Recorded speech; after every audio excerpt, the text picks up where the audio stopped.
गम नहीं तुम है जहां பின்னி எடுப்பாரு மனுஷன்.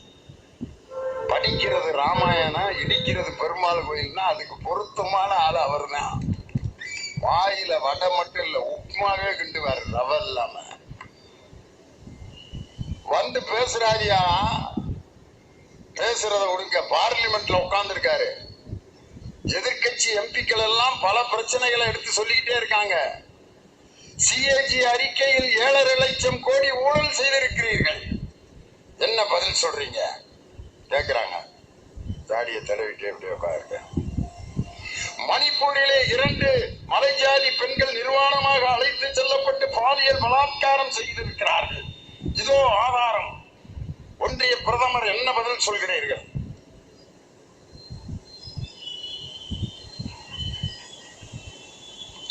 விவசாயிகள் ஒரு ஆண்டுல 1100 பேர் இறந்திருக்கிறார்கள். அவர்கள் கேட்கின்ற அந்த ஆதார விலையை கொடுக்க வேண்டாமா வேணாமா சொல்லுங்க. அம்பானி அதானியினுடைய பங்குகள் இன்னைக்கு மோசமாகி அவர்கள் ஃப்ராட் ஆகி அது பத்திரிகையில வந்திருக்கே. அவர்கள் செய்த சதி செயலுக்கு என்ன பதில் சொல்றீங்க? பதிலே இல்லை. இப்படி அமைதியா இருக்கிறது எதை காட்டுதுன்னா, சகோதரர்லாம் உட்கார்ந்துருக்கீங்க, எல்லாம் குடும்ப வாழ்க்கையில இருக்கவங்க தான். கணவன் மனைவி கிட்ட சண்டை வரலன்னா அதுக்கு பேர் குடும்பமே கிடையாது.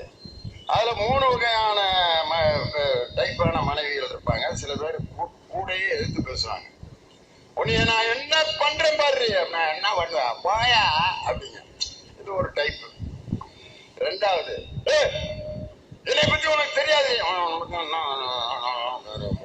வாய்க்குள்ளே உணவாங்க, இது 2வது வகை. 3வது வகை ஒண்ணு இருக்கும். நீங்க எவ்வளவு திட்டினாலும் சரி, உன்னை 6 வாரம் எடுத்து 2 வெட்டி கொட்ட முன்னாடி நான் கொண்டு போய் போடலன்னா பாரு அப்படின்னா, இப்படி அமைதியா உட்கார்ந்துருக்கா பாரு. இதெல்லாம் ரொம்ப ஆபத்தானவன். அந்த கூடையே சண்டை போடுற அம்மாவை நம்பிடலாம். வாய்க்குள்ள முனகிற அம்மாவை ஒரு 70% நம்பலாம். இந்த வாயே பேசாம இப்படி அமைதியா உட்கார்ந்து இருக்கவ புருஷனை எந்த நேரம் வேணாலும் விஷ வச்சு கொன்றுவா. இது வேற யாரும் இல்ல, ஒன்றிய பிரதமர் நரேந்திர மோடி தான். 10 ஆண்டுகள் இந்தியா என்ற அந்த பாரத தாயை விஷம் வைத்து கொன்ற ஒரு மிகப்பெரிய துரோகி அவர் தான். நான் பேச ஆரம்பிக்கும் போது வடை கொடுத்துக்கிட்டு இருக்காங்க. அதனாலதான் என்னடா ஒருத்தர் கூட கைதட்டலன்னு பார்த்தா, ஒரு கையில வடை, இன்னொரு கையில டிஷ்யூ பேப்பர் சாப்பிட்டு விட்டு அதை தொடக்கிறதுக்கு எல்லாம் இப்படி கைய பரபரன்னு வச்சிருக்க நேரத்துல நான் பாட்டு பாடுவேன். என்னடா ஆவடியில கைதட்ட காணாமன்னு பார்த்தா வடை கையில இருக்கு. நீங்க எல்லாரும் மோடி கொடுத்த வடையை இங்க மேடையில கொடுக்கறப்ப எல்லாம் கையில வடைய சொருகி இப்படி காமிச்சாங்க. நீங்க போட்டோல பாத்தீங்கன்னா என் கை மட்டும் வெறும் கையா இருக்கான். மோடி சுட்ட வடை இப்படி உண்மையான வடை கிடையாது, மாவு இல்லாம எண்ணெய் இல்லாமல் சுடப்பட்ட வடை. அதனாலதான் நான் வெறுங்கைய காமிச்சிட்டு இருந்தேன். இப்படி வடை சுட்டு கொடுத்திருந்தா கூட ஒருத்தனாவது ஒரு சாப்பாடாவது சாப்பிட்டு பசியோட இருந்திருப்பான். மாவு இல்லாமல், எண்ணெய் இல்லாமல், பச்சை மிளகா இல்லாம, கருவேப்பிலை இல்லாம ஒரு மனிதனால் வடை சுடி முடியும் என்றால் அது ஒன்றிய பிரதமர் நரேந்திர மோடி அவர்களால் தான். அதனாலதான் எத்தனையோ மேடைகளுக்கு நான் போயிருக்கேன். மோடியோட வடையோட ஒரு கூட்டம் தொடங்குச்சுன்னா அது ஆவடியில இருக்க கூட்டம் தான்.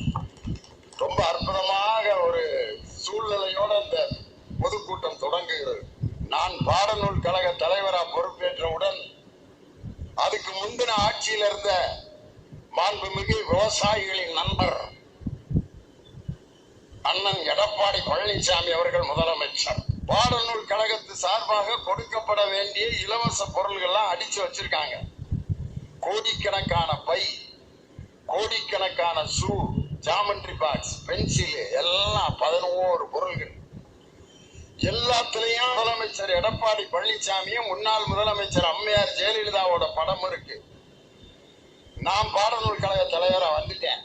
அந்த படத்தோட எப்படி கொடுக்கறது அப்படின்னு சொல்லி தலைவர்கிட்ட போனேன். அந்த பேக்கை எடுத்து கொண்டு போய் காமிச்சேன். தலைவரே, இப்படி ஒரு படம் போட்டிருக்கு, உங்க ஆட்சியில இந்த படத்தோட நான் இந்த பையெல்லாம் கொடுக்கலாமா அப்படின்னு கேட்டேன். உடனே நாங்க அதுக்கு வேற ஏற்பாடு பண்ணிட்டோம் தலைவரை. 2 படத்தை எடுத்துட்டு உங்க படத்தையும் கலைஞர் படத்தையும் போட்டு எல்லா பேக்லயும் அதை அழிச்சிட்டு புது படம் அடிக்கிறதுக்கு நாங்க ஆர்டர் போட போறோம், என்ன சொல்றீங்கன்னு கேட்க போனேன். அதுக்கு எவ்வளவு செலவாகும் கேட்டார். 6 கோடி ரூபாய் செலவாகும் சொன்னேன். அதுக்கு அவர் சொன்ன பதில், அந்த 6 கோடி ரூபாயை ஒரு அரசு பள்ளியினுடைய கட்டிட வளர்ச்சி நிதிக்கு கொடுத்துரு, இவர்களுடைய படத்தோடையே அந்த பைகளை கொடுன்னு சொன்னார் பாருங்க. அது